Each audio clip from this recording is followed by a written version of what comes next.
এই এই নীল সাগর না, নীলফামারী সদরে। হ্যাঁ হ্যাঁ, অনেক ভালো লাগতেছে। এবং আমার সাথে আছেন সৈয়দপুরের মাননীয় এমপি মহোদয় সিদ্দিক ভাই। আমরা সংসদের কলিগ, আমরা দুইজন এমপি এখানে আসছি, যাচ্ছি আমরা বাংলা বান্ধা ফুটবল খেলতে ব্যারিস্টার সুমন ফুটবল একাডেমির সাথে। এটা দেখে অনেক ভালো লাগলো যে অবস্থা খুব একটা খারাপও না, একদম প্রোটেক্টেডও করা হয়েছে। এবং এরকম একটা সম্পদ আছে নীলফামারীতে। আর নীলফামারী কি এই নীল সাগরের নামেই হয়েছে নাকি স্যার? এটা হচ্ছিল অ্যাকচুয়ালি 1979 সালে নীলফামারী, আগে পূর্বে নাম ছিল বিন্না। না, নীল সাগরের জন্য না, নীলের না, মানে 1979 সালে এটা নাম ছিল বিন্না দিঘি। তো নীলফামারীতে ব্রিটিশ আমলে নীল চাষ হওয়ার কারণে নীলফামারীর জন্য নামকরণ করেছে নীল সাগর।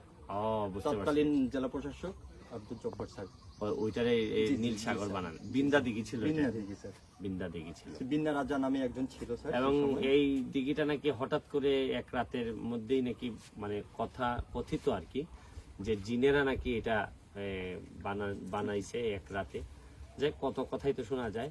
যেভাবেই হোক, ওই এত আগে জিনরা ছিল, এখন যদি কিছু জিন টিন এসে আমাদের কয়টা জায়গা পরিষ্কার করে দিয়ে যেত, আমার ভালো লাগতো। যে হঠাৎ করে যদি উঠে দেখতাম যে পুরান ঢাকাটার একেবারে সুন্দর করে দিয়ে গেছে জিনরা, তাইলে আমাদের ঢাকা শহরটা বসবাসের যোগ্য হয়ে যেত।